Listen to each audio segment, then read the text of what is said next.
Hello and welcome to Maple Money Magic. So, a couple weeks ago, I finished reading the book Your Money or Your Life. So, I just kind of wanted to go over some of my key takeaways and what I thought of the book. So, overall, the book is kind of like a step by step process in like motivating you to improve your life financially and just overall. So, one of the key concepts in the book is your money is a representation of your hours worked, right? So any time that you put into work, you earn some sort of amount of money, and then that money kind of represents your life hours, and then that is what you use to buy things within your life. So overall, I think that's a really cool concept, and it kind of made me think of money a bit differently, more of like a time theme to it rather than just money is money. It's also representation of your life hours and the work that you've completed. So, with this in mind, it kind of gives a good foundation for how important it is to value your money and what you spend it on. Because ultimately, when you spend money, you are spending your life. So, that was a cool concept that's kind of like an underlying theme throughout the book.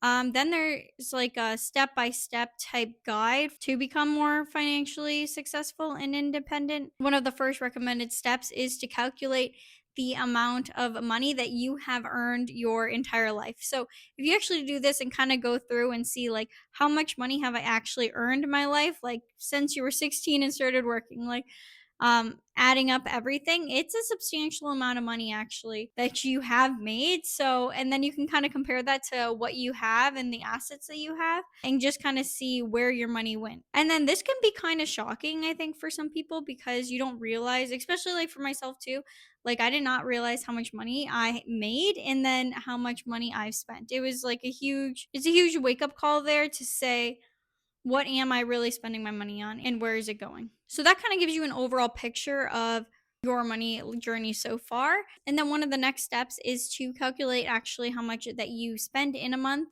to really track your expenses and see if those expenses align with your purpose or your goals, right? So going over each expense and seeing if that expense actually brought you happiness or not.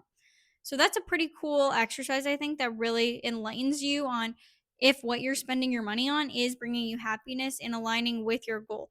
Because again, since money is so valuable, since it represents your life energy, it's important that you do feel happiness when you spend that money. So that's a really cool concept to me, and I think really eye opening as well about what you're spending and how it aligns with your purpose and your happiness. And then one of the final steps is to actually graph your expenses each month and then also on the same graph, putting the amount that you make from your investment income on the graph. And then you can see how much you're spending versus how much you're making from investments only. So I actually did this one and I have it hanging up in our office area. And what you're supposed to do here is see the point where the two cross over, and that's your crossover point or your financial freedom number or financial freedom marker. So I think that's a really cool thing to watch and see your steady progress. I think it's a great representation of what you're doing and what you're working towards.